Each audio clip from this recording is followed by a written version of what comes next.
अस्सलाम वालेकुम बच्चों, उम्मीद करता हूँ आप सब खैरियत से होंगे।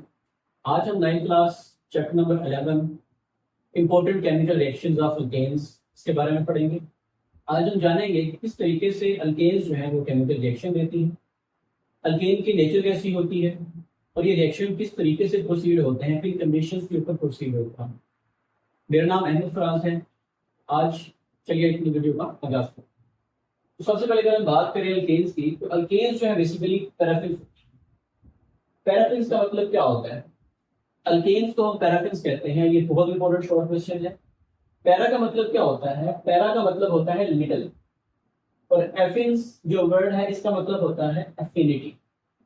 तो अल्केन जो होते हैं ये बहुत लिटिल एफिनिटी शो करते हैं टुवर्ड अदर रिएजेंट्स। जो दूसरे रिएजेंट्स हैं, जैसे कि दूसरे जो केमिकल्स हैं, उनके साथ ये बहुत ही कम रिएक्शन देते हैं। तो इस वजह से हम अल्केन्स को कहते हैं कि केमिकली क्या होते हैं? इनर्ट होते हैं। केमिकली इनर्ट होने का मतलब क्या होता है कि ये बाकी रिएजेंट्स के साथ बहुत कम रिएक्शन देते हैं, ना होने के बराबर इनके रिएक्शन होते हैं। लेकिन जो अल्केन है ये कुछ, अगर इनको सुटेबल कंडीशंस प्रोवाइड की जाए, कुछ खास कंडीशन दी जाए, तो ये जो अल्केन्स हैं ये क्लोरीन के साथ और ऑक्सीजन के साथ केमिकल रिएक्शन कर सकते हैं। क्यों कर सकते हैं, उसके ऊपर हम जो डिटेल है उसको देखते हैं। सबसे पहले हम बात कर लेते हैं कि पैराफिन्स होते क्यों हैं, अल्केन्स को हम पैराफिन्स कहते क्यों हैं। अगर हम बात करें अल्केन्स की, तो alkanes basically non polar in nature होते हैं। आप जानते होंगे पोलर और नॉन पोलर। पोलर बेसिकली क्या होते हैं? पोलर जो है दो एलिमेंट्स के बीच में जो इलेक्ट्रोनेगेटिविटी डिफरेंस होता है, उस इलेक्ट्रोनेगेटिविटी डिफरेंस की वजह से दो एलिमेंट्स के बीच में ये पोलर एंड्स बनते हैं, जिसके अंदर पार्शियल पॉजिटिव और पार्शियल नेगेटिव चार्जेस होते हैं। वो एलिमेंट जिसकी इलेक्ट्रोनेगेटिविटी ज्यादा होती है उसके ऊपर पार्शियल नेगेटिव चार्ज आता है, और वो एलिमेंट जिसकी इलेक्ट्रोनेगेटिविटी कम होती है उसके ऊपर पार्शियल पॉजिटिव चार्ज आता है। तो अगर हम बात करें यहाँ पे अल्केन्स की, तो अल्केन्स के अंदर हमारे पास कार्बन है और हाइड्रोजन है। अब कार्बन का या तो बॉन्ड बना होगा हाइड्रोजन के साथ, या तो बॉन्ड बना होगा इसका कार्बन के साथ। तो अगर हम बात करें कि इलेक्ट्रोनेगेटिविटी की, तो इलेक्ट्रोनेगेटिविटी डिफरेंस जो है कार्बन हाइड्रोजन और कार्बन कार्बन का, ये कुछ ज्यादा नहीं होता। इतना डिफरेंस ये नहीं होता है कि जिसकी वजह से ये कंपाउंड जो है इनके ऊपर पार्शियल पॉजिटिव या पार्शियल नेगेटिव चार्जेस आ सके। अब इसके लिए क्या होता है कि इसके लिए पोलिंग स्केल आता है। पोलिंग स्केल के अंदर क्या होता है कि अगर इलेक्ट्रोनेगेटिविटी डिफरेंस 0.5 तक हो तो कोई भी एलिमेंट जो है वो नॉन पोलर होगा। अगर इलेक्ट्रोनेगेटिविटी डिफरेंस 0.5 से ज्यादा है, 0.5 से मतलब 0.6 है, 7 है, 8 है और 1.8 तक जाता है, तो ऐसे एलिमेंट का जो डिफरेंस बनता है इलेक्ट्रोनेगेटिविटी का, तो वो जो कंपाउंड होगा वो पोलर इन नेचर होगा। तो अगर हम बात करें यहाँ पे, तो यहाँ पे जो कार्बन और हाइड्रोजन है, कार्बन की जो इलेक्ट्रोनेगेटिविटी होती है वो होती है 2.1, जबकि जो यहाँ पे हाइड्रोजन है इसकी 2.1 है। कार्बन की जो इलेक्ट्रोनेगेटिविटी होती है वो होती है 2.6। अब यहाँ पे देखा जाए इन दोनों के बीच में जो डिफरेंस बनता है वो बनता है, अगर 2.6 में से 2.1 को माइनस करें तो ये डिफरेंस बनेगा 0.5 का। तो अगर इलेक्ट्रोनेगेटिविटी डिफरेंस 0.5 है तो ये जो डिफरेंस होता है ये किस कैटेगरी में फॉल करता है? ये नॉन पोलर कैटेगरी में फॉल करता है। तो यहाँ पे अगर हम देखें तो कार्बन हाइड्रोजन का जो इलेक्ट्रोनेगेटिविटी डिफरेंस है वो 0.5 का है। इस वजह से जितने भी अल्केन्स होते हैं इसमें बेसिकली कार्बन हाइड्रोजन या कार्बन कार्बन के बॉन्ड होंगे। तो ये जो एलिमेंट्स होते हैं बेसिकली ये नॉन पोलर इन नेचर होते हैं। अब नॉन पोलर होने की वजह से इनके ऊपर पार्शियल पॉजिटिव और पार्शियल नेगेटिव चार्जेस नहीं आएंगे। जब इनके ऊपर चार्जेस नहीं आएंगे तो ये बाकी एलिमेंट्स के साथ कंबाइन नहीं कर सकते जिनके ऊपर चार्जेस हो गए, लाइक पोलर मॉलिक्यूल, जैसे वाटर मॉलिक्यूल हो गया, उनके साथ ये रिएक्शन नहीं करते। उनके साथ रिएक्शन जब करना होगा तो ये एज इनर्ट ये अपने आप को शो करेंगे। सेकेंडली, जब भी कार्बन कार्बन के बीच में सिंगल बॉन्ड होता है, और ये जो बॉन्ड सिंगल है ये बहुत स्ट्रॉन्ग बॉन्ड होता है, ये बहुत स्ट्रॉन्ग बॉन्ड होता है, ये सिग्मा बॉन्ड होता है। सिग्मा बॉन्ड होने की वजह से इस बॉन्ड को तोड़ना भी बहुत मुश्किल होता है इस वजह से ये जो इलेक्ट्रोनेगेटिविटी डिफरेंस होता है जो कि बहुत कम है, बहुत कम होने की वजह से जितने भी अल्केन्स होते हैं ये खुद को नॉन पोलर शो करते हैं। ज्यादातर अल्केन नॉन पोलर होते हैं और जब नॉन पोलर होंगे तो ये पोलर मॉलिक्यूल्स के साथ रिएक्ट नहीं करेंगे। इस वजह से हम अल्केन्स को पैराफिन्स कहते हैं। आई होप कि आपको समझ आ गई होगी। अब हम चलते हैं रिएक्शंस की तरफ। अल्केन्स अगर रिएक्शन देते हैं सुटेबल कंडीशंस के ऊपर, हमने सुटेबल कंडीशंस की बात की। सुटेबल कंडीशन क्या हो सकती है? हम इनको स्पेशल कंडीशंस देंगे, कैटलिस्ट देंगे, या फिर हम इस रिएक्शन को करवाने के लिए सनलाइट का इस्तेमाल कर सकते हैं। तो ये कंडीशंस जो है जब इनको प्रोवाइड की जाएंगी उस वक्त अल्केन्स जो है ये रिएक्शन दे सकते हैं। तो आपकी बुक के अंदर हम दो रिएक्शंस के बारे में देखेंगे जो अल्केन्स यहाँ पे देगी। सबसे पहले जो रिएक्शन है उसका नाम है हैलोजिनेशन। अब हैलोजिनेशन जो है ये बहुत इंपॉर्टेंट क्वेश्चन। हैलोजिनेशन किसको कहते हैं? हैलोजिनेशन जैसे नाम भी रिप्रेजेंट कर रहे हैं, हैलोजन, जैसे आपने लास्ट लेक्चर में पढ़ा था हाइड्रोजिनेशन। तो हाइड्रोजिनेशन के अंदर हम एडिशन ऑफ हाइड्रोजन कर रहे थे, तो यहाँ पे है हैलोजिनेशन। तो हैलोजन सॉरी हैलोजन्स क्या होते हैं आप जानते हैं? हैलोजन्स किनको कहते हैं? फ्लोरीन को, क्लोरीन को, ब्रोमीन को, आयोडीन को। तो अगर हम किसी भी एक अल्केन के अंदर हैलोजन्स को ऐड करें, किसी भी अल्केन के अंदर अगर हम हैलोजन्स को ऐड करें तो इस रिएक्शन को हम कहेंगे हैलोजिनेशन। क्या कहेंगे? हैलोजिनेशन कहेंगे। अब जो अल्केन्स होती हैं ये सब्स्टिट्यूशन रिएक्शन देती हैं। क्या देती हैं? सब्स्टिट्यूशन। अल्केन्स सब्स्टिट्यूशन रिएक्शन देती हैं। जैसे आपने लास्ट प्रिपरेशन में देखा था कि जो अल्कीन और अल्काइन थे वो एडिशन रिएक्शन दे रहे थे। यहां पे अगर हम देखेंगे तो अल्केन जो है वो सब्स्टिट्यूशन रिएक्शन देंगे। अब ये सब्स्टिट्यूशन रिएक्शन क्या होता है? मान लीजिए कि आपकी क्लास में कोई टीचर है जो आपको केमिस्ट्री करवा रहे हैं। अब हुआ क्या कि उनका किसी जगह पे ट्रांसफर हो गया या किसी जाती वजूहात की बिना पे उन्होंने स्कूल को छोड़ दिया। अब जो आपका केमिस्ट्री का लेक्चर होगा, अब उनकी जगह पे कोई और टीचर आके वहां पे जो है वो लेक्चर लेगा। तो वो जो नए टीचर आ रहे हैं उन्होंने उनको सब्स्टिट्यूट कर दिया, मतलब वो जो पहले टीचर थे वो वहां से हटे, अब उनकी जगह पे नए टीचर आगे पढ़ा रहे हैं। तो ये है सब्स्टिट्यूशन, मुतबादल होना किसी चीज का। तो यहाँ पे जो सब्स्टिट्यूशन रिएक्शन होंगे ये भी समथिंग लाइक सेम इसी तरीके से होंगे। इन रिएक्शंस में होगा क्या? The reaction which involve replacement of hydrogen of alkane by an atom of halogens. ये ऐसे रिएक्शंस जिसके अंदर आपके पास कोई अल्केन है, उस अल्केन के साथ हाइड्रोजन अटैच होंगे। अगर वो हाइड्रोजन में से कोई एक हाइड्रोजन वहां से रिप्लेस हो जाए, रिप्लेस होके वहां पे क्या लग जाए, कोई हैलोजन आगे लग जाए, तो ऐसे रिएक्शन को हम कहते हैं सब्स्टिट्यूशन रिएक्शन। तो जो अल्केन्स हैं ये सब्स्टिट्यूशन रिएक्शन देते हैं। बहुत इंपॉर्टेंट शॉर्ट क्वेश्चन है, किस तरह से देते हैं? जब भी अल्केन सब्स्टिट्यूशन रिएक्शन देंगे विद हैलोजन्स तो उसके नतीजे में हमेशा याद रखिएगा वहां पे अल्काइल हैलाइड्स बनेंगे, वहां पे हमेशा अल्काइल हैलाइड्स बनेंगे। तो ये शॉर्ट क्वेश्चन के तौर पे आ सकता है कि how alkyl halides are formed from alkanes. तो अल्केन से अल्काइल हैलाइड्स कैसे बन सकते हैं? ये इस तरीके से बनेंगे जब भी एक अल्केन रिएक्ट करेगी हैलोजन्स के साथ, तो जब भी अल्केन हैलोजन के साथ रिएक्शन करेगी तो उसके नतीजे में हमेशा अल्काइल हैलाइड्स ही बनेंगे। तो इस तरीके से यहाँ पे अल्काइल हैलाइड बनेंगे। अब ये जो रिएक्शन होता है ये बहुत इंपॉर्टेंट रिएक्शन होता है। अब ये रिएक्शन आम कंडीशन में नहीं होता क्योंकि हमने देखा है यहाँ पे अल्केन्स को हम पैराफिन्स कहते हैं। तो ये जो रिएक्शन है ये आम कंडीशन में नहीं होता। तो इस रिएक्शन को कैरी आउट करवाने के लिए यहाँ पे हमेशा हम कोई एक्सटर्नल फैक्टर का इस्तेमाल करेंगे, जैसे कि यूवी लाइट हो गई। अभी जो यूवी लाइट है, अल्ट्रावायलेट लाइट, यूवी रेडिएशन जो होती हैं ये यहाँ पे एक्ट करती हैं इस रिएक्शन को कैरी आउट करवाने के लिए। अब क्योंकि यूवी लाइट जो है ये बेसिकली आ रही होती है सन से, तो इस वजह से इस केमिकल रिएक्शन को हम कहते हैं photochemical substitution reaction. Photochemical substitution reaction इसको हम कहते हैं। ये भी शॉर्ट क्वेश्चन के तौर पे आपको पूछा जा सकता है कि what you mean by photochemical substitution reaction. एक ऐसा सब्स्टिट्यूशन रिएक्शन जो कि यूवी लाइट की प्रेजेंस में हो, ऐसे रिएक्शन को हम कहते हैं यूवी फोटोकेमिकल सब्स्टिट्यूशन रिएक्शन। इसका रिएक्शन देखते हैं किस तरह से रिएक्शन होता है। रिएक्शन के अंदर देखिए हमारे पास है अल्केन, ये हमारे पास मीथेन है। मीथेन आपको पता है कार्बन 4 बॉन्ड बनाता है, यहाँ पे 4 हाइड्रोजन अटैच है, आपके पास मीथेन है।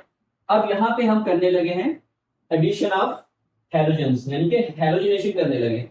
जब यहाँ पे हम हैलोजेंस को ऐड करेंगे तो क्या होगा, यूवी लाइट की मदद से यहाँ से ये हाइड्रोजन रिमूव हो जाएगा, जहां से ये हाइड्रोजन रिमूव हो जाएगा और यहाँ से ये बॉन्ड टूटेगा। जहां से ये बॉन्ड टूटेगा तो क्या होगा कि ये जो क्लोरीन है इस हाइड्रोजन के साथ रिएक्शन करके हाइड्रोजन क्लोराइड बना देगी, यानी कि हाइड्रोक्लोरिक एसिड बना देगी। अब यहाँ पे है कार्बन के 3 बॉन्ड। अब कार्बन बॉन्ड कितने बनाता है, कार्बन 4 बॉन्ड बनाता है। तो क्या होगा कि यहाँ पे अभी बॉन्ड की एबिलिटी है, यहाँ पे एक बॉन्ड बन सकता है। तो क्या होगा, यहाँ पे जो क्लोरीन बचा था ये वाला क्लोरीन, ये क्लोरीन क्या करेगा, इसके साथ यहाँ पे आके अटैच हो जाएगा। तो यहाँ पे बन जाएगा आपके पास क्लोरोमीथेन।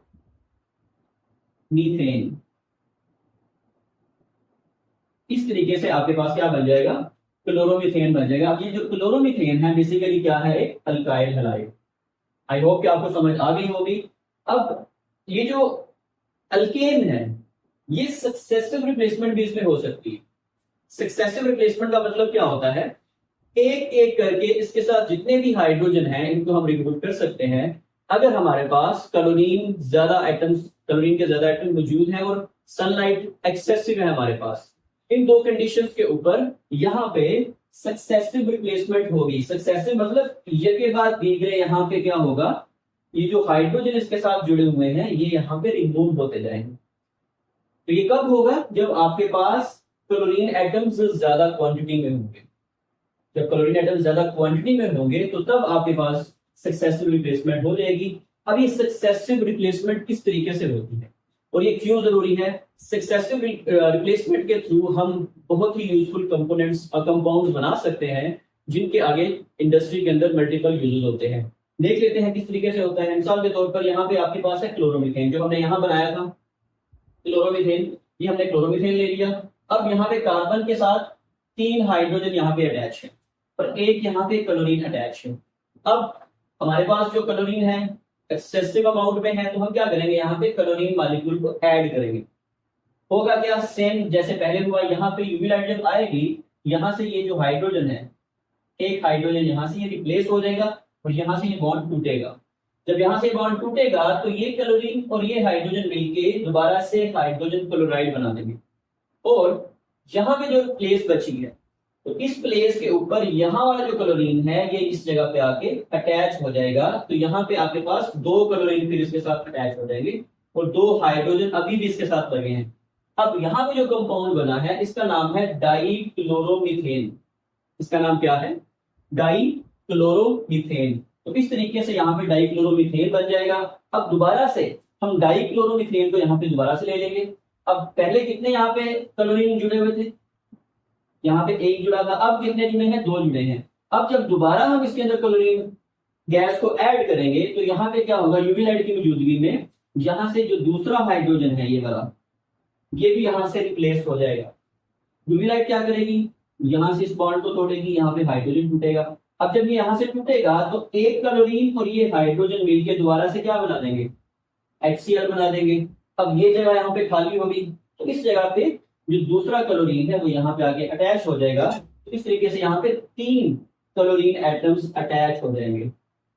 अभी भी देखा जाए यहाँ पे एक हाइड्रोजन मौजूद है। अब ये जो कंपाउंड बना है यहाँ पे, इस कंपाउंड का नाम है क्लोरोफॉर्म। इसे हम कहते हैं क्लोरोफॉर्म। तो ये ट्राई क्लोरोमीथेन इसका दूसरा नाम है, क्लोरोफॉर्म भी इसको कहते हैं, या हम इसको कह सकते हैं ट्राई क्लोरोमीथेन।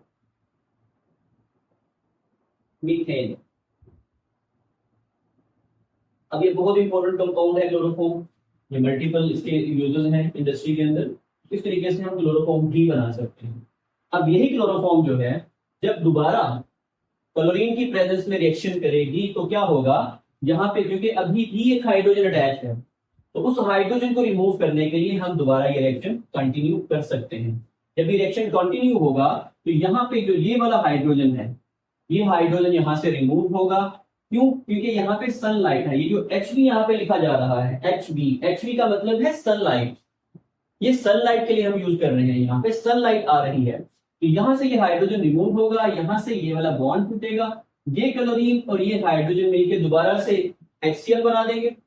अब यहाँ पे जगह खाली बच गई, तो इस खाली जगह पे ये वाला जो क्लोरीन है वो आके यहाँ पे अटैच हो जाएगा, तो आपके पास बन जाएगा टेट्राक्लोरोमीथेन। क्या बन जाएगा? टेट्राक्लोरोमीथेन।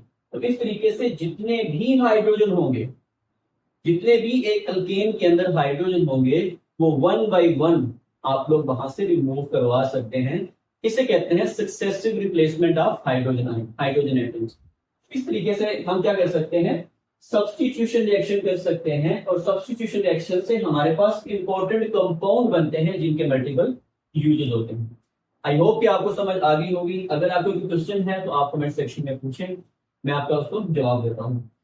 लास्ट यहाँ पे जो दूसरा रिएक्शन दिया है वो है कंबस्शन। अब कंबस्शन क्या होती है? आपने ये वर्ड सुना है, कंबस्शन का मतलब होता है आग जलाना। कंबस्शन का मतलब क्या होता है? आग जलाना। कि जब भी आप अल्केन को जलाते हो in the presence of oxygen, या फिर हवा की मौजूदगी में, या फिर ऑक्सीजन की मौजूदगी में, जब भी अल्केन को जलाया जाता है तो इसके जलने से दो कंपाउंड बनेंगे, कार्बन बनेगा और कार्बन डाइऑक्साइड बनेगी, और साथ में वाटर मॉलिक्यूल रिलीज होंगे, और इसके साथ साथ लार्ज अमाउंट ऑफ हीट जो है वो वहां पे इवॉल्व होती है। इस रिएक्शन को हम कहते हैं कंबस्शन रिएक्शन। इसको हम क्या कहते हैं? कंबस्शन रिएक्शन कहते हैं। ये बहुत इंपॉर्टेंट शॉर्ट क्वेश्चन है। अब कंबस्शन रिएक्शन होता किस तरह से? मान लीजिए कि अपने पास यहाँ पे एक मीथेन है, यहाँ पे मैंने इसको मैं यहाँ से थोड़ा सा रिमूव कर देता हूँ ताकि आप लोगों को समझ आ जाए अच्छे से। मान लीजिए कि आपके पास एक मीथेन है।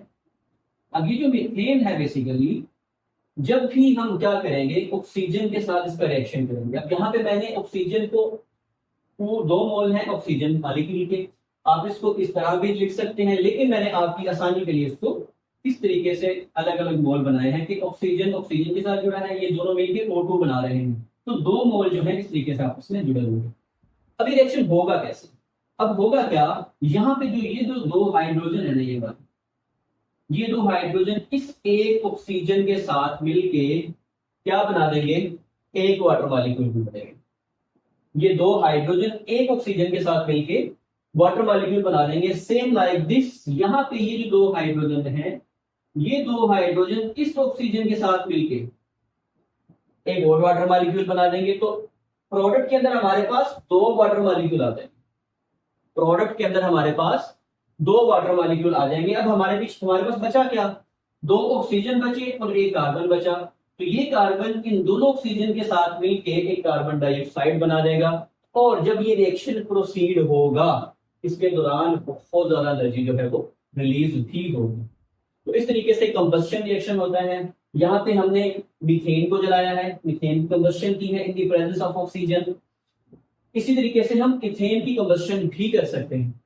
अब ये रिएक्शन जो है इसको बैलेंस कैसे किया जाता है, ये आप लोगों को हम जब चैप्टर नंबर हम स्टिचियोमेट्री शुरू करेंगे इसके अंदर हम इसके बारे में जानेंगे। अब ये जो रिएक्शन है ये बैलेंस्ड इक्वेशन है, किस तरीके से हुई है। अगर आप इसके number of moles, number of atoms in reactants देखें और number of atoms in products देखें, ये आपस में इक्वल होंगे। अब ये बैलेंस इक्वेशन है, इसके अंदर भी सेम इसी तरीके से काम हुआ है। यहाँ पे आपके पास इथेन है, इथेन के यहाँ पे हमारे पास 2 मोल है। जब 2 मोल इथेन के ऑक्सीजन के साथ रिएक्शन करेंगे, ऑक्सीजन के यहाँ पे मोल कितने होंगे? 7 मोल्स। ये 7 मोल्स और ये 2 मोल जब आपस में कंबस्शन करेंगे तो इसके नतीजे में आपके पास 4 कार्बन डाइऑक्साइड बनेंगे, 6 वाटर मॉलिक्यूल बनेंगे, और साथ में बहुत ज्यादा यहाँ पे हीट एनर्जी भी रिलीज होगी। अब ये जो रिएक्शन है ये थोड़ा सा कॉम्प्लेक्स होता है। अब बच्चे यहाँ पे कंफ्यूज होते हैं कि किस तरह से यहाँ पे 6 वाटर मॉलिक्यूल बन रहे हैं, कैसे 4 ऑक्सीजन बन रहे हैं। तो इसको हम अगर देखना चाहें तो आप इसको थोड़ा सा स्ट्रक्चर के साथ इसी तरीके से अगर लिखना चाहेंगे तो आपको इसकी बड़े अच्छे से समझ आते हैं। अब मैं यहाँ पे इसको करने की कोशिश करता हूँ। जैसे मिसाल के तौर पर आपके पास ये आपके पास एक इथेन है, इसी तरीके से आपके पास ये दूसरी इथेन है। इधर भी हाइड्रोजन, इधर भी हाइड्रोजन, इधर भी हाइड्रोजन, इधर भी हाइड्रोजन, हाइड्रोजन, हाइड्रोजन। ये आपके पास 1 मोल ये है, 1 मोल यहाँ पे ये है। अब कितने ऑक्सीजन के मोल्स हैं यहाँ पे? 7 मोल्स है, तो यहाँ पे मैं 7 ऑक्सीजन के मॉलिक्यूल्स को सेम जैसे मैंने पहले लिखा था उसी तरह से लिखा। एक मोल ये हो गया, दूसरा मोल ये हो गया, तीसरा मोल ये हो गया, चौथा मोल ये हो गया, पांचवा मोल ये हो गया, छठा मोल ये हो गया, सातवां मोल ये हो गया। अब ये वैसे आप केमिकल रिएक्शन को इस तरह लिखेंगे नहीं पेपर के अंदर, लेकिन आपकी समझ, आपको समझाने के लिए, आपकी अंडरस्टैंडिंग के लिए मैं इसको थोड़ा सा इस तरीके से एक्सप्लेन करना चाह रहा हूँ। अब यहाँ पे होगा क्या, यहाँ पे जो ये जो 2 हाइड्रोजन है, जैसे हमने पहले देखा, ये जो 2 हाइड्रोजन है ये इस ऑक्सीजन के साथ मिलके कितने वाटर मॉलिक्यूल बना देंगे, 1 वाटर मॉलिक्यूल बन जाएगा। इसी तरीके से ये जो 2 हाइड्रोजन है ये दूसरे ऑक्सीजन के साथ मिलके कितने वाटर मॉलिक्यूल बना देंगे, 2 वाटर मॉलिक्यूल बना देंगे। इसी तरीके से ये जो 2 हाइड्रोजन है ये अगले इस ऑक्सीजन के साथ मिलके कितने वाटर मॉलिक्यूल बना देंगे, 3 वाटर मॉलिक्यूल बना देंगे। तो कहने का मतलब क्या हुआ कि जब आपके पास एक इथेन का मॉलिक्यूल है, उसके साथ कितने हाइड्रोजन है, 6 हाइड्रोजन है, उससे जो वाटर मॉलिक्यूल बनेंगे वो कितने बनेंगे, वो 3 वाटर मॉलिक्यूल। आई होप कि आपको समझ आ गई होगी। इसी तरीके से जब एक इथेन को जलाया तो 3 वाटर मॉलिक्यूल बने, जब दूसरी इथेन को जलाएंगे तो क्या होगा, यहाँ पे देखिए सेम उसी तरीके से ये 2 हाइड्रोजन इस ऑक्सीजन के साथ मिल जाएगा तो कितने वाटर मॉलिक्यूल हो गए, 4 हो गए। ये जो 2 हाइड्रोजन है ये इस ऑक्सीजन के साथ मिल जाएंगे तो क्या बन जाएगा, 5 वाटर मॉलिक्यूल बन जाएंगे। और ये जो 2 हाइड्रोजन है ये 2 हाइड्रोजन इस ऑक्सीजन के साथ मिलेंगे तो कितने वाटर मॉलिक्यूल बन जाएंगे, 6 वाटर मॉलिक्यूल बन जाएंगे। अब इस रिएक्शन के अंदर जो 6 वाटर मॉलिक्यूल बने हैं, बेसिकली ये हाइड्रोजन जब हमने यहाँ से रिप्लेस किए हैं उससे यहाँ पे 6 वाटर मॉलिक्यूल बने हैं। अब पीछे बचा क्या हमारे पास, 1 2 3 4 4 कार्बन बचे और 1 2 3 4 5 6 7 8 ऑक्सीजन बचे। तो इसमें होगा क्या कि एक कार्बन जो है वो 2 ऑक्सीजन को ले लेगा, दूसरा कार्बन दूसरी 2 ऑक्सीजन को ले लेगा, तीसरा कार्बन तीसरी 2 ऑक्सीजन को ले लेगा और चौथा कार्बन चौथी 2 ऑक्सीजन को ले लेगा। तो आपके पास 4 कार्बन डाइऑक्साइड के मोल बन जाएंगे। कितने मोल बन जाएंगे, 4 कार्बन डाइऑक्साइड के मोल बन जाएंगे। तो ये रिएक्शन इस तरह से प्रोसीड होगा कि यहाँ पे 4 कार्बन डाइऑक्साइड बनेंगे और 6 जो है वो यहाँ पे वाटर मॉलिक्यूल बनेंगे। और जब सारी के सारी एल्केन जब खत्म हो जाएगी तो इसके नतीजे में यहाँ पे बहुत ज्यादा एनर्जी भी रिलीज होगी। तो इस तरह से ये रिएक्शन जो है कंप्लीट होता है। आई होप कि आपको ये बात क्लियर होगी कि जो मोल्स हैं बेसिकली ये मोल्स किस तरह से यहाँ पे आ रहे हैं। जब आपके पास ऑक्सीजन की प्रेजेंस ज्यादा हो उस वक्त कंप्लीट कंबशन होगी, उस वक्त ये कंप्लीट कंबशन होगी। लेकिन अगर आपको लिमिटेड सप्लाई ऑफ ऑक्सीजन होगी तो वहां पे कंप्लीट कंबशन नहीं होगी। मिसाल के तौर पर अगर यहाँ पे 5 मोल ऑक्सीजन के होते तो इस तरह से कंप्लीट कंबशन इसकी नहीं थी।